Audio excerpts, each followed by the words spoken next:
Hello guys, সবাই কেমন আছো? আশা করি সবাই ভালো আছে। তা এই যে এখানটায় আমরা দুদিনের জন্য বেড়াতে এসেছি। এত ভালো লাগছে আমার। এটা জায়গায় একটা মামা বাড়ি রয়েছে, তার জন্য আমরা এই জায়গায় বেড়াতে এসেছি। এত ভালো লাগে, আমার 100 দিন পরেও যেতে মন চাই না। এত ভালো এইখানটা, মনে করছে কি এখানে পানি কমে গেছে, মনে হচ্ছে কি এইখানে ঠান্ডা কালে ঠান্ডার সময় মাছ ধরে ফেলায়, তাই মাছ ধরি এত পরিমাণে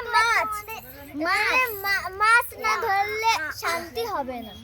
এত পরিমাণে মাছ আমরা এত মজা লাগে। ও আগের বার আমরা এসে মাছ ধরেছিলাম, কিন্তু গোটা ভিডিও করা হয়নি। আজকে ভিডিও